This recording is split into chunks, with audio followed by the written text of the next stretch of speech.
PSC ചെയർമാന്റെയും അംഗങ്ങളുടെയും ശമ്പളം കഴിഞ്ഞ ദിവസമാണ് വർദ്ധിപ്പിച്ചത്. എന്നാൽ ഇതിൽ പ്രതിഷേധം കനക്കുകയാണ്. പ്രതിപക്ഷ സംഘടനകളായിരുന്നു തുടക്കത്തിൽ എതിർപ്പുമായി എത്തിയതെങ്കിൽ ഭരണപക്ഷ അനുകൂല സംഘടനകളും ഇപ്പോൾ സർക്കാർ തീരുമാനത്തെ ചോദ്യം ചെയ്യുകയാണ്.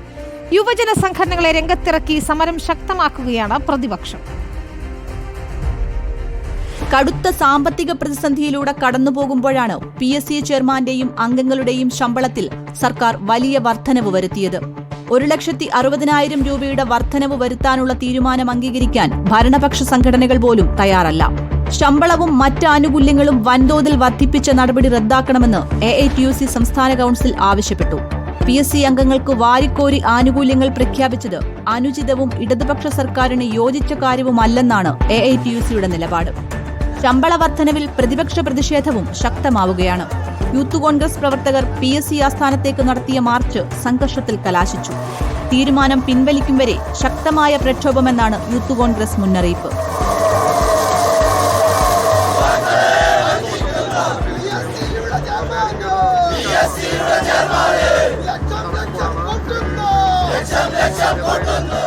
PSC ശമ്പള വർധനവിനെതിരെ രൂക്ഷമായ വിമർശനവുമായി PV അൻവറും രംഗത്തെത്തി.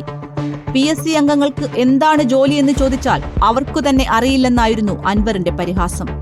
PSC അവരുടെ ഹോണറേറിയവും സാലറിയും 100% വർദ്ധിപ്പിച്ച ഉത്തരവ് ബഹുമാനപ്പെട്ട മുഖ്യമന്ത്രിയുടെ ഓഫീസിൽ നിന്ന് വരുന്നത്.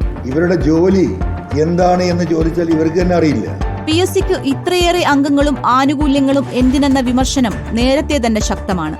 അതിനിടയിലാണ് വൻതുക കൂട്ടിക്കൊണ്ടുള്ള സർക്കാരിന്റെ പ്രഖ്യാപനം. ക്ഷേമ പെൻഷൻ കുടിശ്ശിക, KSRTCയിലെ ശമ്പള പ്രതിസന്ധി, ആശാവർക്കർമാർക്കുള്ള ശമ്പളം മുടങ്ങൽ എന്നിവയ്ക്കെല്ലാം കാരണം കടുത്ത സാമ്പത്തിക പ്രതിസന്ധിയെന്നാണ് സർക്കാർ ആവർത്തിച്ചു പറയുന്നത്. News desk reporter.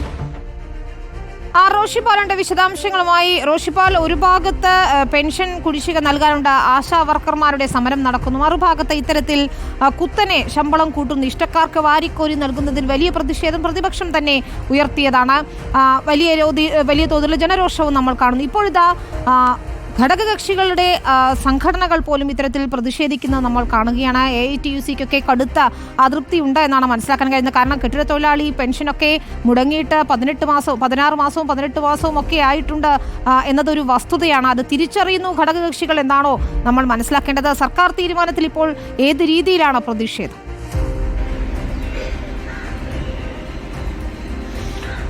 വിനീത, ആദ്യം മുതൽ തന്നെ പ്രതിപക്ഷം ഈ PSC ചെയർമാന്റെയും അംഗങ്ങളുടെയും ശമ്പളം പരിഷ്കരിക്കുന്നതിനെതിരെ നിലപാടെടുത്തിരുന്നു. അത് ആ ഒരു കാരണം കൊണ്ടാണ് നേരത്തെ 2 തവണ ഈ ഒരു ശുപാർശ, PSCയുടെ ശുപാർശ മന്ത്രിസഭ അംഗീകരിക്കാതെ മാറ്റിവെച്ചത്.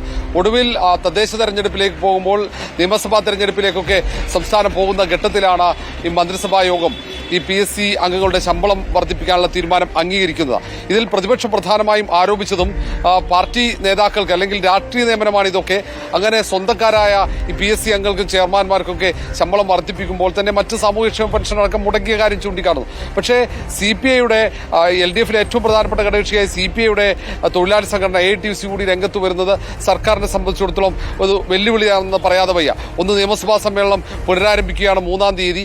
ആ സഭാ സമ്മേളനത്തിന്റെ കാലയളവിൽ പ്രതിപക്ഷം പ്രധാന ആയുധമാക്കി ഇതൊക്കെ കൊണ്ടുവരും. കാരണം ഒരു ഭാഗത്ത് ആശാ വർക്കർമാരുടെ സമരം സെക്രട്ടേറിയറ്റ് പടിക്കൽ തുടരുന്നു. സർക്കാരാണെങ്കിൽ ആ സമരം തീർക്കാൻ ഇടപെടൽ നടത്തുന്നുമില്ല. മറുഭാഗത്ത് സാമൂഹ്യക്ഷേമ പെൻഷൻ മുടങ്ങുന്നു. KSRTC ജീവനക്കാരുടെ ശമ്പളം പ്രതിസന്ധി, അങ്ങനെ തുടങ്ങിയ സർക്കാരിന്റെ ദൈനംദിന കാര്യങ്ങൾക്ക് പോലും പണം കണ്ടെത്താനുള്ള ബുദ്ധിമുട്ട് പലതവണ ധനകാര്യമന്ത്രി തന്നെ പറഞ്ഞതാണ്. കേന്ദ്രത്തിന്റെ സാമ്പത്തിക നിലപാട് സർക്കാരിനെ വല്ലാതെ പ്രതിസന്ധിയിലാക്കുന്നു എന്ന് പറയുമ്പോഴാണ് PSC അംഗങ്ങളുടെയും ചെയർമാൻമാരുടെയൊക്കെ ശമ്പളവും മറ്റ് ആനുകൂല്യങ്ങളും വർദ്ധിപ്പിക്കുന്നത്. ഒരു ഭാഗത്ത് KB തോമസിന്റെ യാത്രാബത്ത വർദ്ധിപ്പിച്ചത്, ഇങ്ങനെ തുടങ്ങിയ സർക്കാരിന്റെ പുതിയ തീരുമാനങ്ങളൊക്കെ പ്രതിപക്ഷം ആയുധമാക്കി മുന്നോട്ട് പോകുമ്പോൾ അതിന് പിന്തുണ നൽകുന്ന രീതിയിൽ അല്ലെങ്കിൽ ആ ഒരു നിലപാടിന് ശക്തി പകരുന്ന രീതിയിലാണ് CPIയുടെ തൊഴിലാളി സംഘടനയായ AITUCയുടെ പരസ്യ നിലപാട് എന്നത് പ്രധാനപ്പെട്ടതാണ്. നേരത്തെ പല വിഷയങ്ങളിലും സർക്കാരിന്റെ തീരുമാനത്തിനെതിരായി CPI നിലപാട് സ്വീകരിച്ചിരുന്നു. സമാനമായി തന്നെ ഈ വിഷയത്തിലും CPI തൊഴിലാളി സംഘടന നിലപാട് സ്വീകരിക്കുമ്പോൾ അത് പ്രതിപക്ഷത്തിന് കരുത്താകുമെന്നതാണ്. സർക്കാർ എങ്ങനെ ഇതിനെ പ്രതിരോധിക്കുമെന്നത് പ്രധാനപ്പെട്ട കാര്യമാണ്. പ്രത്യേകിച്ച് മറ്റു പല വിവാദങ്ങളിലും CPIയുടെ നിലപാട് ഇപ്പോഴും ചർച്ചയാകുന്നു. RJD അടക്കമുള്ള പാർട്ടികളുടെ LDFിലെ ഘടകകക്ഷികളുടെ നിലപാടൊക്കെ ചർച്ചയാകുന്ന ഘട്ടത്തിൽ തന്നെയാണ് ഇങ്ങനെ പോകുന്നത്. ഏതായാലും പ്രതിപക്ഷം ഈ വിഷയം ശക്തമായി ഉയർത്തിക്കൊണ്ടുവരാൻ തന്നെയാണ് തീരുമാനിച്ചിരിക്കുന്നത്.